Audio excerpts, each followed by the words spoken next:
Thank you very much for asking me along today, and thanks to Ian for writing what you're about to see next. It's not going to change very much, and I do think that basically the risks that I have in our business mirror very, very closely to what Ian does. Just a little bit of background, we're farm up at Montrose, and if I can get this one to work. I was asked by Cass to just talk a little bit about risk, and the angle that she thought I could come at was, does cooperation help risk? As I was asked to take up the position of chairman at Angus Cereals a few years ago, having been involved in the process from a committee level, that we thought it might be quite a good idea to get together and try and market our grain collectively, to try and increase the value we're getting back of it. So hopefully that's what I'm going to try and get you to have a think about. Does cooperation help reduce the risk? But I think after you've seen what I'm about to show you, that it's faced with exactly the same as we started with in the first place. So again, it comes back to the fact that weather is probably one of the most important aspects that we have within our business.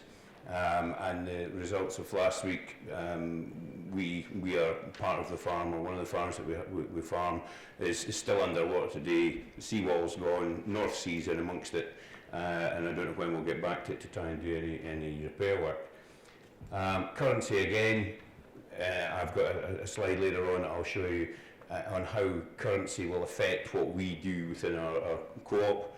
And when it comes round to marketing grain and the values that we will try and achieve for our members. Supply and demand, again, it's a simple one to get your head round, but when there's so much of it about there, it's a very difficult task to go and speak to members and say, we're trying to get the price up, but do you realise the rest of the world's awash with the product? And the cooperation side from our members is to try and get them all to think, yeah, we're in this together, we should try and work together on it. And finally, that same part of it, the loyalty side of it, is to try and get them to stay loyal to what we're actually trying to achieve. That's our enterprise at home. We have a couple of 100 pedigree Angus cows. I'm also involved in the Aberdeen Angus Cattle Society as junior vice president at the moment. We do grow a small amount of cereals, about 300 acres of cereals. We've got light land. And because we've got light land, we have grass in the rotation and we have muck, and that builds the whole circle and takes some of the risk out of what we've got. Because if we took the cattle away from it, the risk is that half of it would blow away. So from a practical point, we need the cows on a large part of the farm. We're very low staff with one Polish worker, myself and my wife, managing just short of 800 acres between owned and rented land. Going back to where we were when we first started this co-op idea, grain was one of the things that we did as part of the business. Our livestock side of it hadn't grown at that point, and we were less acres. We couldn't afford to have flashy grain stores and all the rest of it. So we then said, right, what do we have? Who runs the grain dryer? Well, it was down to me. I wanted to do other things. We couldn't justify having fancy sheds. Uplift at harvest time was the same old story. They'll come and take it when they want to come and take it. And the various things, we got risk of rejection every year. As soon as it was put in the lorry, the chances are it was going to come back if they didn't really want it. So that then led us into the idea that we need to get a cooperative started. We need to try and take a control of what we were doing and reduce the risk of rejection. And that allowed us to cover things like staffing, capital, by getting a collective together to build a process that we can take grain in and handle it efficiently. Food safety has obviously come into it in a big way and will continue to be a big part of the business, and taking that risk out of having crops lying on farm in inappropriate buildings where there's vermin and where there's potentially been livestock. And the fact that in the area we'd lost a lot of the facilities we had locally to actually handle this grain, so we were getting into fewer hands, and fewer hands means that they can dictate to you how they're going to do the job. And all the other intakes that were out there were getting to a point where they couldn't handle things efficiently. They were going to be phoning up and saying, no, we don't want any grain this week, we've got a broken elevator, or situations like that. And the market volatility we'll come on to. That was what we started with down at Montrose, next to harbour there. It used to be a pipe yard. We then built that in the space of 8 months, which I took a bit of time on. We went into that site in January of that year, and we opened that on the 3rd of August. So we had our work cut out, but we managed to build it, and we had it running for that harvest 2011. Phase 1 of that was circa 27,000 tonnes. We then proceeded to build a further chunk along the side, and we now have capacity for 46,000 tonnes, portside facility. So by building the risk element of having it there, we've now given ourselves a chance that should a year come along where everything needs to be exported, and this is a year where we would like to export everything out of Scotland because the country's awash with it, and it's depressing the price. But we are where we are now. We could do oilseeds, and we do some feed barleys over the quayside. And that's just another one. How setting up the co-op, the implications of that on my business were, when we were growing it before, we would sort of put our hands up and say, right, come and take it away. The guys would rock up, then they'd reject it, then they'd send it back to you, and you were left with something that you had to stick down an animal's neck at a later date with additional cost. And then we finished up where we were just growing the grain for the straw.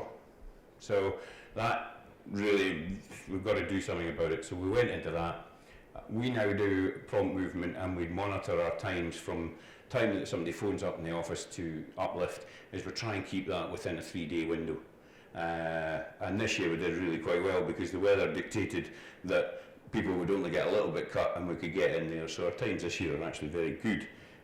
But the problem that we've got is large combine capacity now. You know, when I was a student, I remember back in the 80s, at Auchencourt, the guy said, look at this, combine can do 21 tonnes an hour.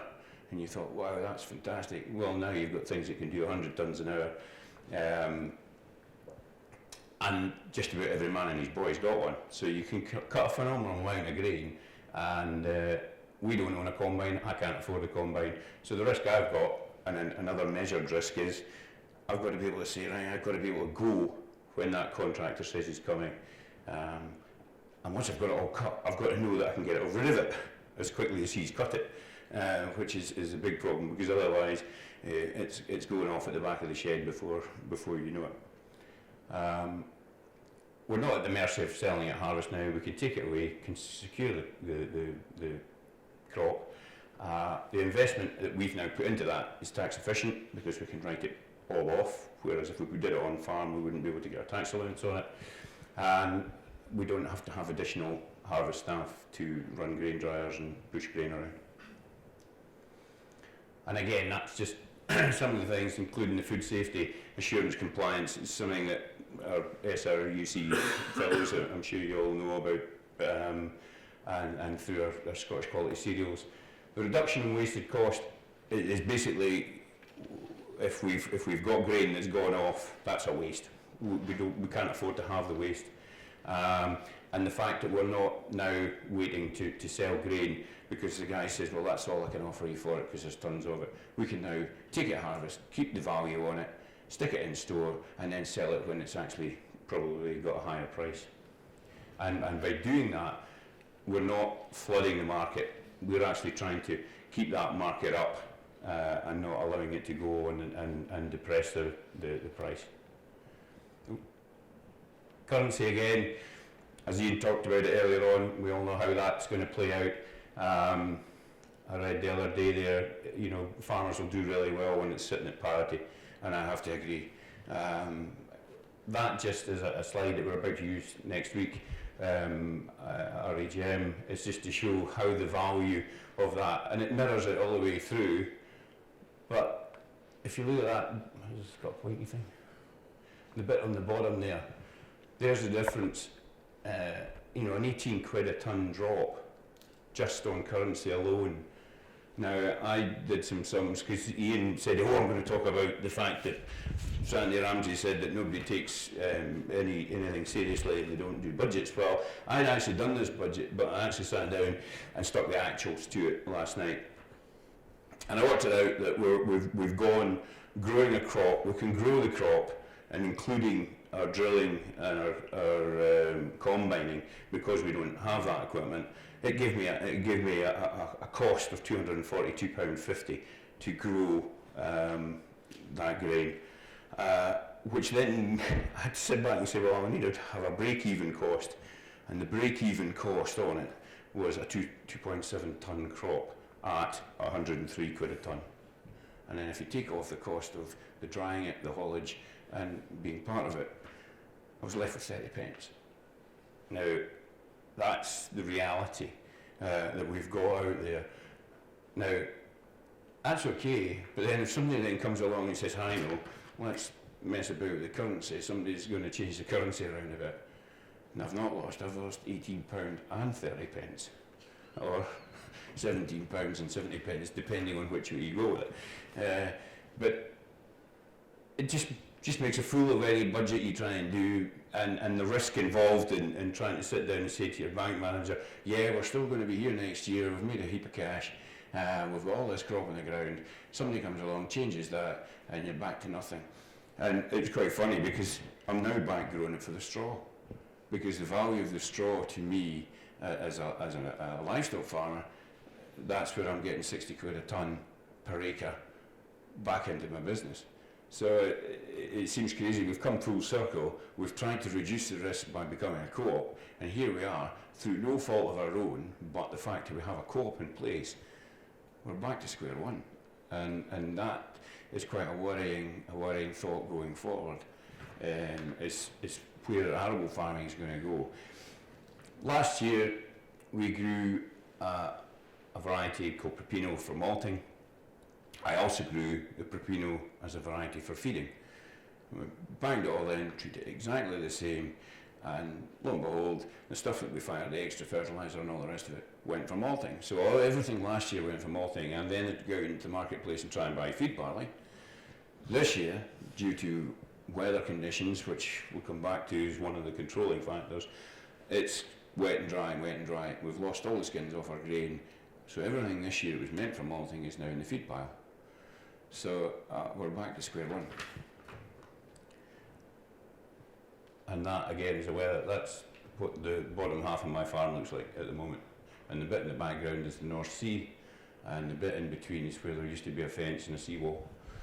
So that's probably all I was going to say, but if you've got some burning questions, fire away.